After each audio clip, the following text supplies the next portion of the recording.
Mesdames, Messieurs, bonsoir. Voici les titres du journal.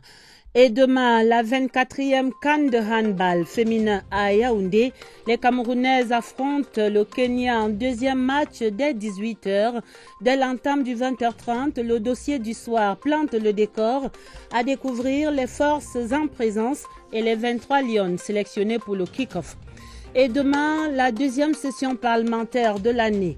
Sénateurs et députés se retrouvent au Palais des Congrès pour un mois de travaux dont l'apothéose sera certainement le débat d'orientation budgétaire. Veille de session à suivre dans ce journal. Demain peut-être le répit sur le front de la lutte contre Boko Haram après la mort annoncée du chef djihadiste Aboubakar Shekau.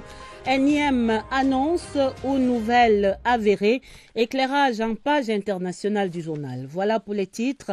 Développement après ce message.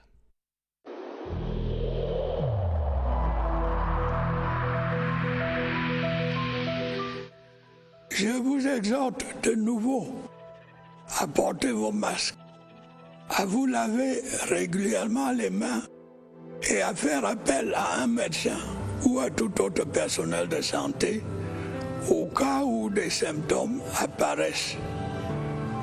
C'est le seul moyen de préserver les vies et de freiner la propagation du virus.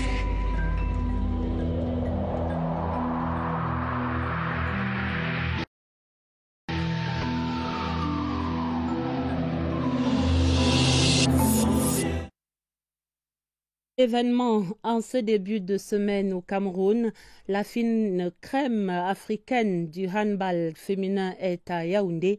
La capitale accueille dès demain 8 juin la 24e Coupe d'Afrique des Nations de 7 disciplines.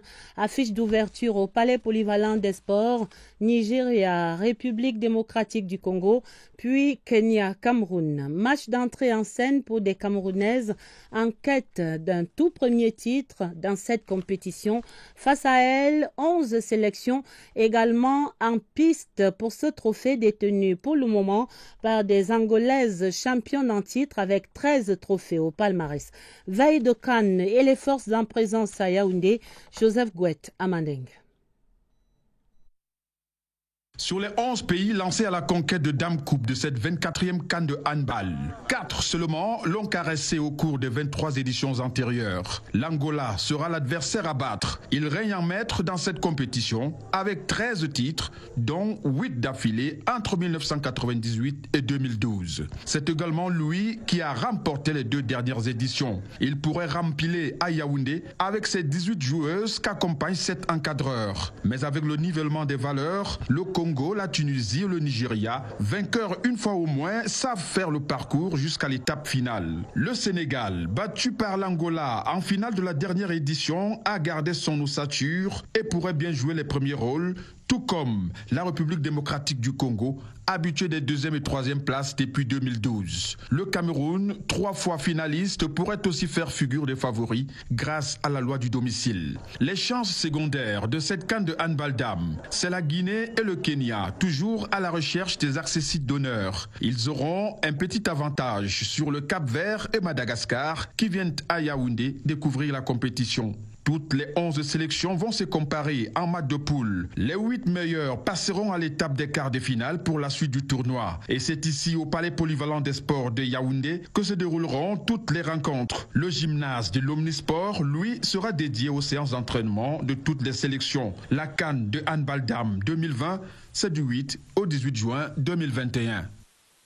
Les Lions indomptables sont sereines à 24 heures du kick-off de cette CAN de handball senior dames. Les Camerounaises sont conscientes des enjeux. Elles jouent à domicile.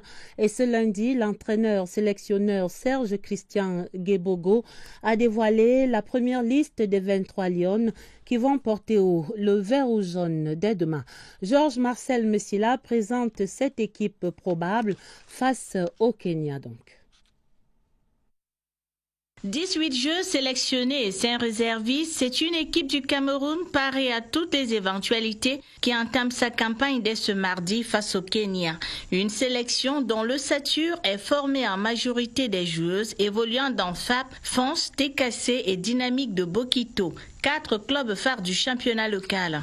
13 filles, parmi lesquelles Amélie Voix, ailière droite, Jacqueline Mossi-Solé, évoluant au poste de pivot, et Michel Essam, arrière latéral gauche. À la fougue de ces lions du terroir, l'entraîneur Serge Guebogo et son staff ont ajouté l'expérience du haut niveau en convoquant 5 handballeuses de la diaspora, dont Claudia Eyenga, arrière latéral gauche d'Africa Sport d'Abidjan en Côte d'Ivoire, Vanessa Njipmou Medibé, demi-centre sociétaire de Soissons en France. En gros, la liste principale rendue publique ce lundi comporte 3 gardiennes, 4 demi-centres, 6 arrières latérales gauche, 2 ailières droites et 3 pivots. Le coach camerounais pourra toujours s'appuyer sur les 5 réservistes qui constituent sa liste annexe. La conquête du titre africain commence inévitablement par une victoire ce mardi face au Kenya. Obligatoire, c'est entendu, Georges Marcel. Demain mardi, donc, ouverture de la compétition à suivre sur CRTV Sports and Entertainment. Le match Cameroun-Kenya, c'est à 18h. Ce sera après la rencontre Nigeria-République démocratique du Congo qui se joue, lui, à 14h. Et c'est là un autre défi qui interpelle le Cameroun sur le plan de l'organisation de ces grandes compétitions sportives internationale après le succès éclatant du CHAN 2021 et bien d'autres auparavant. On peut dire que l'expertise camerounaise en la matière est désormais avérée, résultat d'une volonté politique forte impulsée par le président de la République, son Excellence Paul Biya en personne. Germain-Noël Essengue. La réputation de bon organisateur des grands événements sportifs au Cameroun doit être maintenue.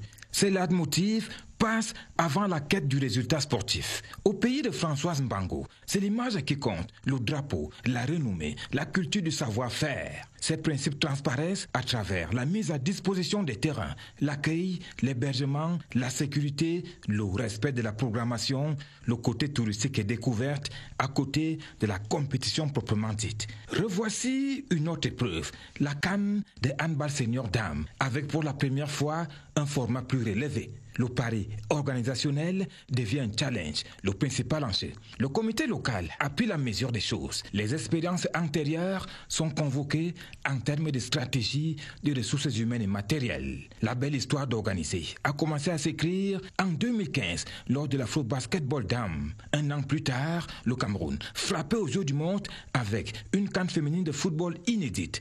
Récemment, un CHAN d'une parfaite copie. L'histoire doit être réécrite à 8 mois du grand show footballistique continental et la présente CAN féminine est une véritable occasion à saisir. Un autre succès organisationnel et sportif qui ajoute des lauriers à la couronne du Cameroun depuis hier dimanche, l'arrivée sans anicroche du 17e Tour cycliste international au boulevard du 20 mai à Yaoundé et la seconde victoire du Camerounais Clovis Kamzon à Bessolo à la clé. Beaucoup de joie donc et la vie qui reprend progressivement son cours après 7 belles victoires du coureur de la SNH Vélo Club. Évariste Eyenga, notre reporter, raconte ici le jour d'après pour le champion, lumière sur les secrets et sur les rêves de Clovis. Retour à la maison du chef de famille. Le père de 4 enfants ramène à sa progéniture et à sa femme un maillot jaune et une distinction de meilleur Camerounais du Tour. Retrouver la famille en santé comme ça fait un grand plaisir. Après avoir passé plus d'1 mois dehors, la préparation et la compétition. Avant toute chose, le tour du propriétaire, la famille. Le gardien de service. Allez, les dames alors. Les voisins aussi. Clovis peut alors dévoiler le secret de sa réussite. Moi, j'aime travailler 5 jours d'entraînement par semaine. Ce n'est pas tout. Son employeur, la SNH, lui offre aussi des stages de perfectionnement et de préparation conséquents. Le double vainqueur du Tour du Cameroun et champion d'un Grand Prix Chantal Biya rêve de tomber les records. Un champion, c'est quelqu'un qui aime les challenges. Il faudra que je puisse encore gagner un Tour Chantal Biya pour battre les records de mes anciens. Martin Tega, l'autre, le feu Joseph Sanda, il est parti. C'est ce lundi que Clovis et son entraîneur prennent congé l'un l'autre. À domicile, la progéniture prend de la graine. Tout autre chose à présent dans le journal, parlons de l'entame des épreuves des baccalauréats et autres brevets techniques. Ce lundi, sur la ligne de départ, quelques 26 542 candidats pour les options sciences et technologies du tertiaire et technologies industrielles. Première épreuve générale et vitale pour tous, le respect absolu des mesures barrières. Daniel Mananga. Nul n'entre ici s'il n'est Covid avisé.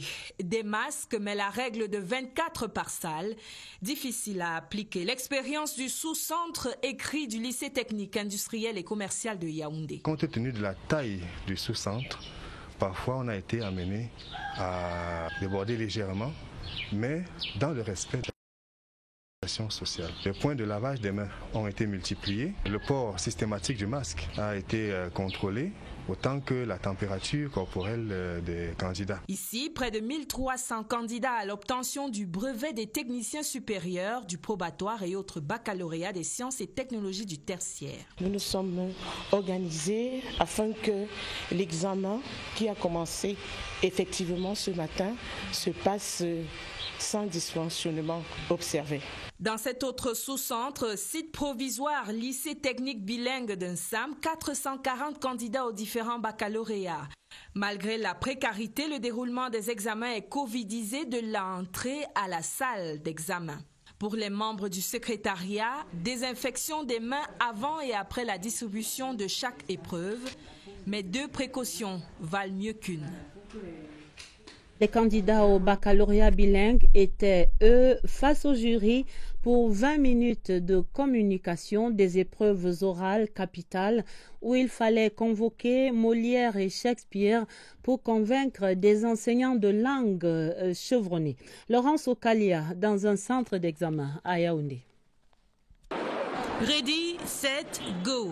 C'est lancé en anglais et en français ce matin pour les candidats des séries bilingues baccalauréat session 2020-2021.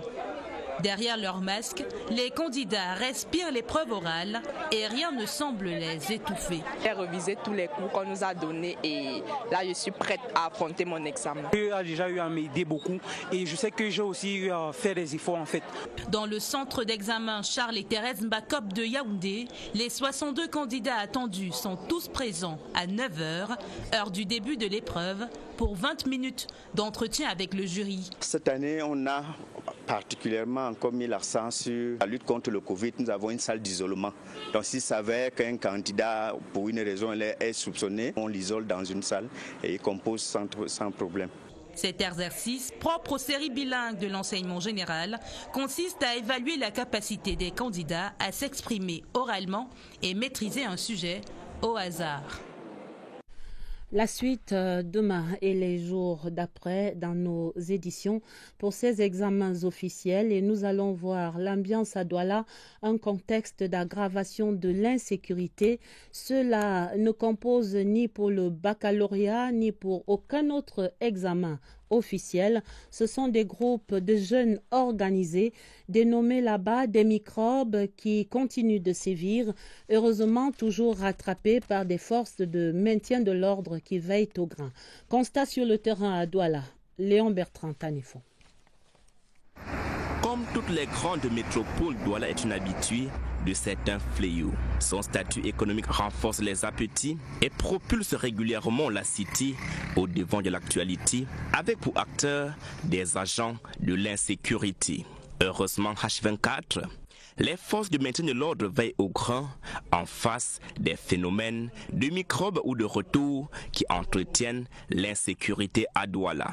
Ces 8 derniers mois, les éléments de la Légion de gendarmerie du littoral ont mis hors d'état de nuit une centaine de microbes.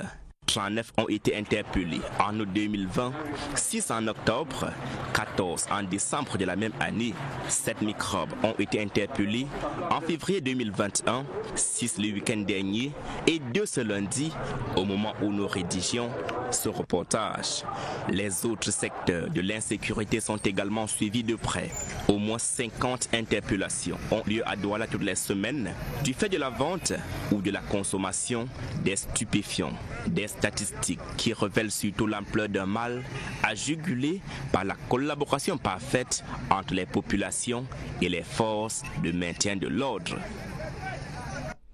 Demain mardi est donc jour d'entame du baccalauréat général sur l'étendue du territoire national, mais c'est aussi le jour d'ouverture de la deuxième session parlementaire de l'année. Au Palais des Congrès, sénateurs et députés vont se retrouver pour les députés en fin de matinée, pour les députés en début de matinée donc, et pour les sénateurs en début d'après-midi pour 30 jours de travaux. Les dossiers probables de cette session. Mathieu Kemgo. Le débat d'orientation budgétaire fait désormais la spécificité de la session du mois de juin.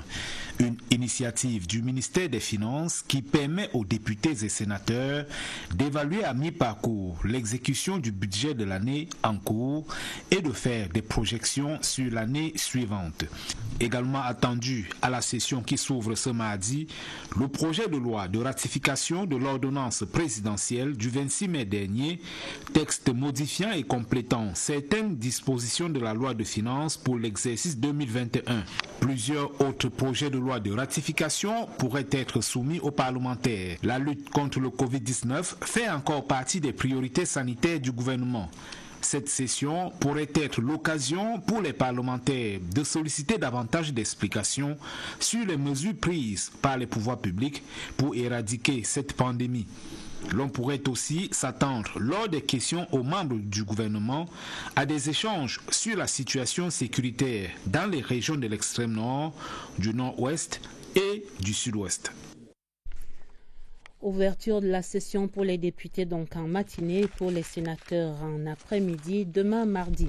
Ce qui fait débat cette semaine au Cameroun, c'est l'émergence de ce nouveau tribunal populaire que sont devenus les réseaux sociaux. Il ne se passe pas une semaine sans que les procureurs de ce nouveau tribunal, que sont les fameux influenceurs et autres lanceurs d'alerte, ne jettent en pâture telle personnalité publique ou telle autre pour de supposés délits. Quelle attitude de ces personnes ainsi accusées et condamnées immédiatement doivent-elles donc adopter? Faut-il porter plainte ou se taire? Voici le regard croisé d'experts dans cette enquête que signe Jean-Pierre Congé. Désormais érigés en tribunal du peuple, les réseaux sociaux livrent au quotidien des acteurs politiques à la vindicte populaire. Face à une telle présomption de culpabilité généralisée, le silence doit être d'or, estiment les analystes politiques et autres spécialistes de la communication. Ceux qui ont la charge de participer à l'animation de la vie politique doivent répondre à celui qui leur a assigné le rôle qu'ils ont à jouer au sein de l'appareil gouvernemental. Donc ils n'ont ni à répondre à l'emporte-pièce, au public, ni à ceux qui les accablent par des accusations non fondées. Garder le silence tout en ne perdant pas de vue l'obligation de réserve et les exigences qui gouvernent la communication gouvernementale est l'autre consigne. Un membre du gouvernement devrait se référer au fait que le gouvernement a des porte-paroles institutionnels et que la prise de parole gouvernementale doit se faire dans l'ordre. Vous ne pouvez pas commencer à répliquer à un certain nombre de choses alors que peut-être qu'il y a des procès à venir. Peut-être qu'il y a des présomptions d'innocence. Pour les praticiens du droit, le recours aux tribunaux ne saurait être la seule option. Celui qui estime être victime d'une diffamation par les réseaux sociaux peut transiger avec ses auteurs au préalable avant les poursuites judiciaires. Ça veut dire qu'ils peuvent arranger l'amiable, ils peuvent demander à ces auteurs de demander les excuses sur les mêmes réseaux sociaux et peuvent demander à ces auteurs de publier la vraie version sur les mêmes réseaux sociaux. Et par ces temps où la toile dicte la loi, il est conseillé aux acteurs politiques de se doter des mêmes armes, blogs et sites web notamment, pour donner la réplique. Le président de la République qui félicite le nouveau Lamido de Garoua. La lettre de félicitations était remise à Sa Majesté Ibrahim Souleymanou El Rachidine ce lundi même par le ministre de l'administration territoriale Paul Atanganji. S'en sont suivis de longs échanges entre les deux personnalités. Le reportage Augustin Guizana. Pour sa première sortie officielle à Yaoundé, le 15e Lamido de Garoua est venu au ministère de l'administration territoriale. Sa Majesté Ibrahim Souleymanou El Rachidine est venu recevoir une lettre de félicitations que lui adresse la République Paul Biya à la suite de sa brillante élection à la tête du Lamida de Garoua. Nous souhaitons que vous soyez vraiment le Lamido de rassemblement, de la paix, du développement. Sa Majesté Ibrahim Souleymanou El Rachidine est présenté comme l'espoir de la jeunesse de Garoua. Il l'a dit à la sortie d'audience de plus d'1 heure avec le ministre de l'administration territoriale. J'ai une obligation de résultat au niveau de la chefferie de premier degré de Garoua. Il faut poser des actes concrets qui puissent rassurer l'ensemble de la République, le Cameroun, que la jeunesse peut réussir. Âgé de 38 ans, Sa Majesté Ibrahim Souleymanou Rachidine a été démocratiquement élu le 10 mai 2021 à Garoua.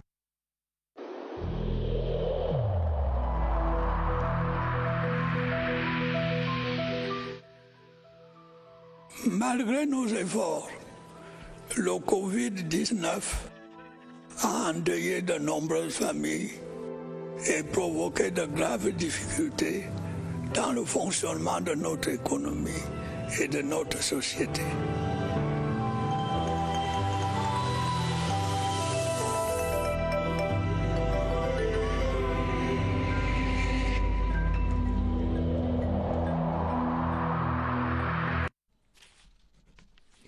Le coronavirus et ses protocoles compliqués qui auront marqué de bout en bout le 17e Tour cycliste international du Cameroun qui s'est achevé hier dimanche.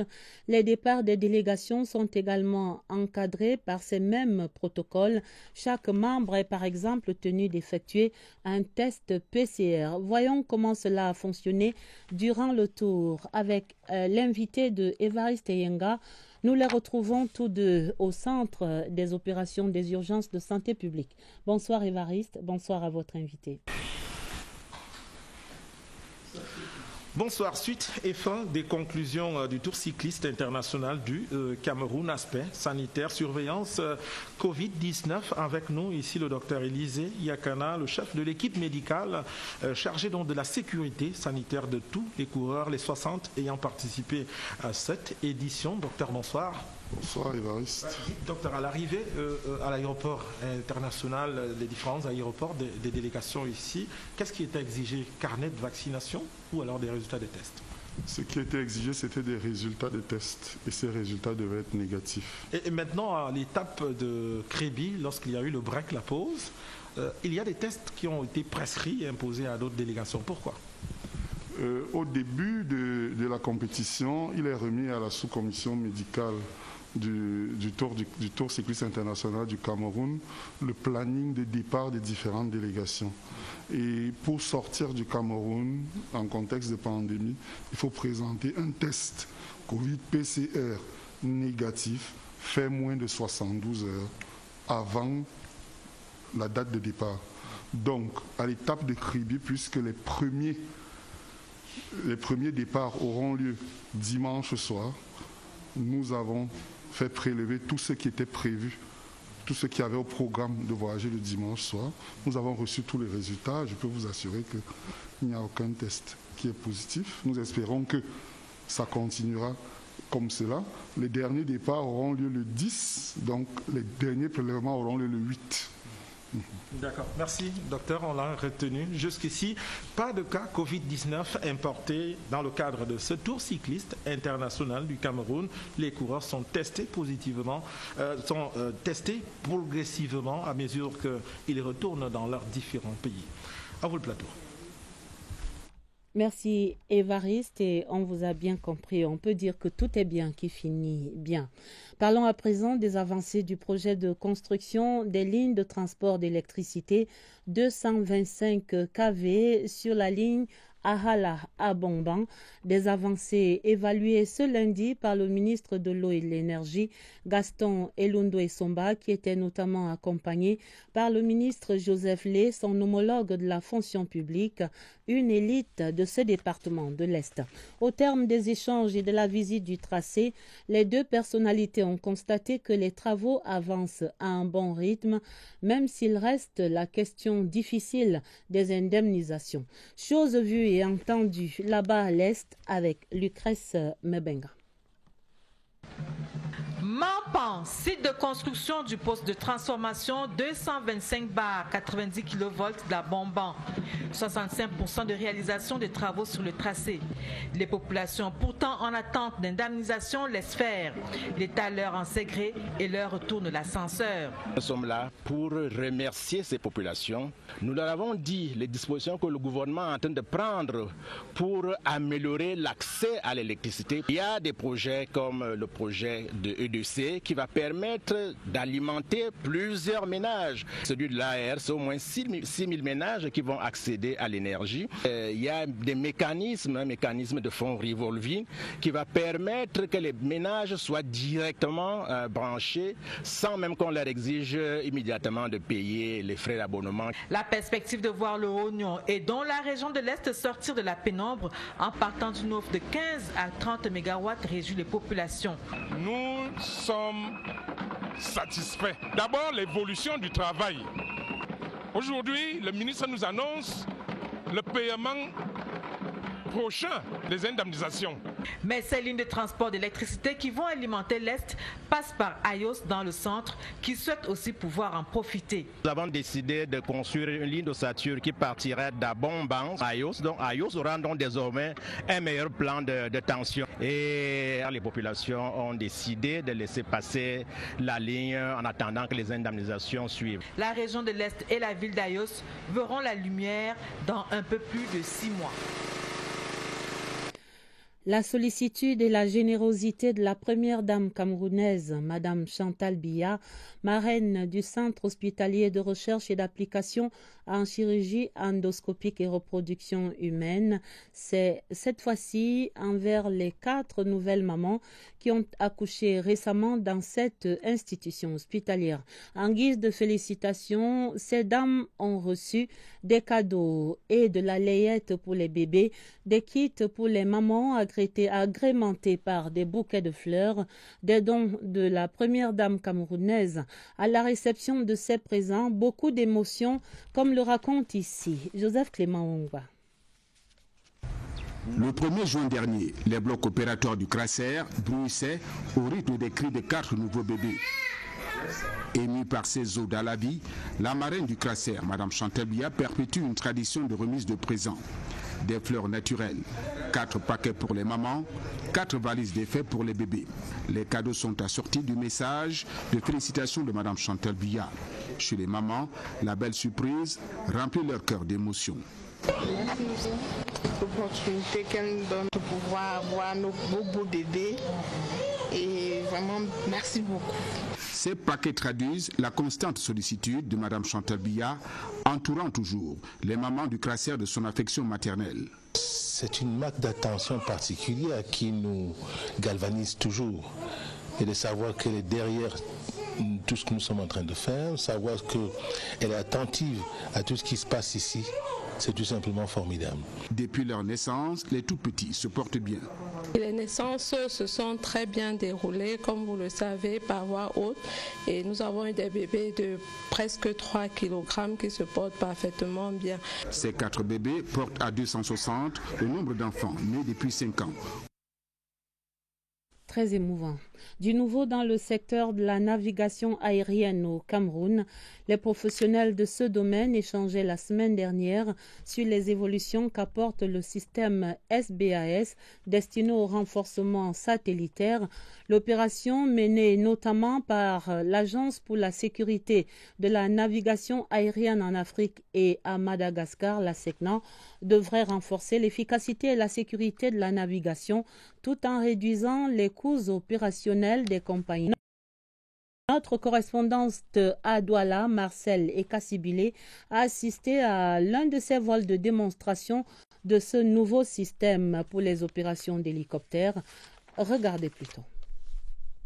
Après Lomé au Togo, en janvier dernier, où la démonstration a été faite sur les avions, c'est au tour de Douala de vivre le vol de démonstration du SBAS, système de renforcement satellitaire, et cette fois pour les opérations d'hélicoptères. Avant cet exercice, la théorie sur l'efficacité de cette nouvelle technologie a été présentée pendant des conférences et exposées pilotées par JPO, Joint Program Office, INEOS Afrique, et la SECNA, l'Agence pour la sécurité de la navigation aérienne en Afrique et à Madagascar. Ce nouveau système se veut révolutionnaire. L'avantage, c'est surtout la sécurité, puisque l'avion connaît précisément sa position. À 1 mètre près, il a sa position exacte. Et l'économie pour les compagnies, pour aller d'un point à un autre, vous allez prendre donc le chemin le plus optimal. Et en suivant donc le signal que vous recevez, vous allez donc atteindre votre objectif beaucoup plus rapidement et gagner donc du temps. Le test effectué entre Douala et Kribi a permis de toucher du doigt la sécurité et l'efficacité désormais assurées aux pilotes pendant leurs différentes manœuvres. Actuellement, nous utilisons notre radar météo qui est limité lorsqu'il pleut beaucoup. Et à l'avenir, avec le système SBAS et un hélicoptère équipé, eh bien, nous pourrons faire des approches sur les plateformes dans de meilleures conditions. Pour nous, lorsque la météo n'est pas bonne, c'est difficile qu'on vole, mais avec le système SBAS, on peut voler actuellement. Et le système SBAS nous permet d'avoir une certaine flexibilité, une optimisation au niveau du temps de vol. Et pour les compagnies d'hélicoptères comme nous, c'est vraiment très important. En attendant, les premiers services opérationnels du système SBAS prévus en 2024 au Cameroun, ce seront aux villes de Kinshasa et de Brazzaville d'accueillir les démonstrations de ce projet financé par l'Union européenne. Et je vous amène en Suisse pour vivre la fête de ces distinctions honorifiques pour le compte de la 49e fête nationale de la fête de l'unité à la représentation permanente du Cameroun auprès des Nations Unies. Et c'est son Excellence Salomon Ehet qui a présidé la cérémonie de remise de ces médailles à 3 personnels de la représentation diplomatique. Séverin Alégambélé. À la mission permanente du Cameroun à Genève, malgré les mesures restrictives qu'impose la régulation sociale liée au Covid-19, on est resté attaché aux rites et symboles républicains qui accompagnent la commémoration de la fête de l'unité. Pas de défilé, pas d'activité culturelle habituelle, la 49e édition de la fête nationale a toutefois donné la possibilité au chef de la mission de remettre les décorations attribuées par le président de la République à 3 récipiendaires promus respectivement au grade de commandeur de l'ordre, de chevalier de l'ordre de la valeur et au grade de chevalier du mérite camerounais.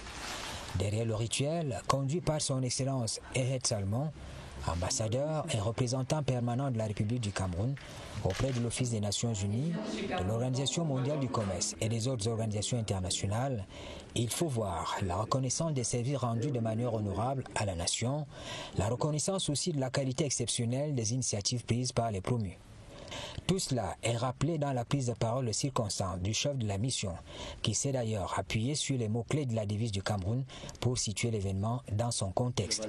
À cette cérémonie sobre, on a vu associer les Camerounais amis du Cameroun exerçant dans le système multilatéral à Genève.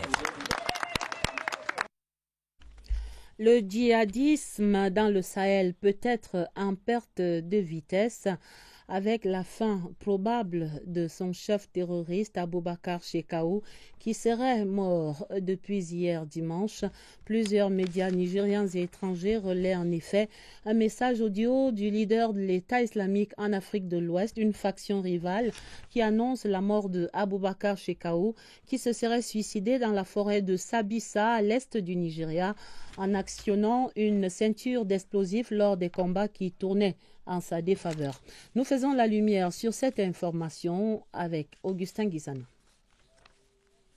C'est une fin éventuelle d'un terroriste. Aboubakar Shekau serait mort. ISWAP, le groupe d'État islamique en Afrique de l'Ouest, a confirmé la mort du terroriste le plus recherché de la zone du Sahel. Après plus de 2 semaines que de violents combats ont opposé des factions djihadistes et rivales dans le nord-est du Nigeria, rapportent plusieurs médias nigérians et étrangers, le chef historique de Boko Haram s'est suicidé. Dans un message audio, Abou Mossad al-Barnawi, le leader du groupe État islamique en Afrique de l'Ouest, indique qu'Aboubakar Shekau a fait sauter sa ceinture d'explosifs pour ne pas se rendre alors qu'il était assiégé par les hommes de l'ISWAP. Le message précise que c'est dans la forêt de Sambisa, à l'est du Nigeria. 4 jours après cette annonce, ni l'armée nigériane, ni la force mixte multinationale, moins encore un gouvernement au cœur des théâtres des opérations de Boko Haram n'a encore confirmé cette mort. C'est la 4e fois qu'on annonce la mort d'Aboubakar Shekau. Pour l'histoire, Aboubakar Shekau est à la tête du groupe sunnite pour la prédication et le djihad, connu sous le nom de Boko Haram depuis 2009. En 2015, il prête allégeance à l'État islamique, devenu une faction dissidente de la secte qui opère en Afrique de l'Ouest.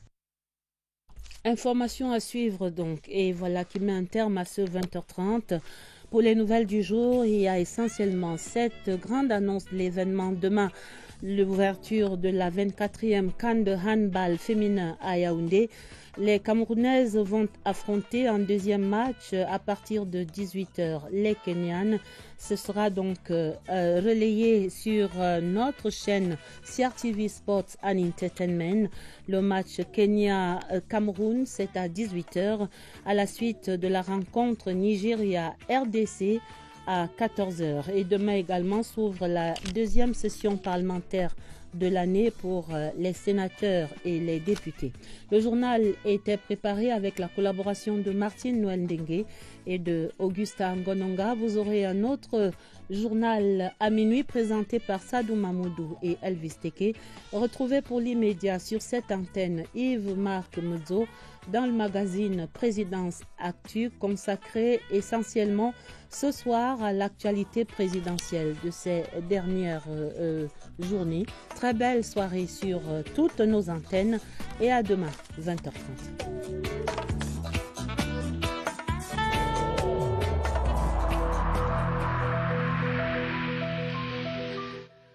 Je vous exhorte de nouveau à porter vos masques, à vous laver régulièrement les mains et à faire appel à un médecin ou à tout autre personnel de santé au cas où des symptômes apparaissent.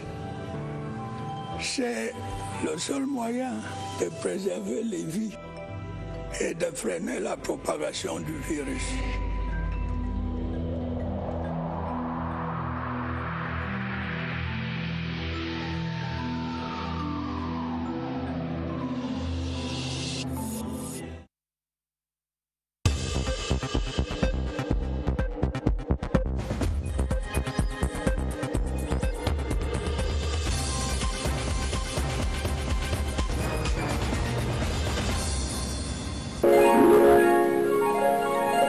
CRTV News, ici, toute l'info.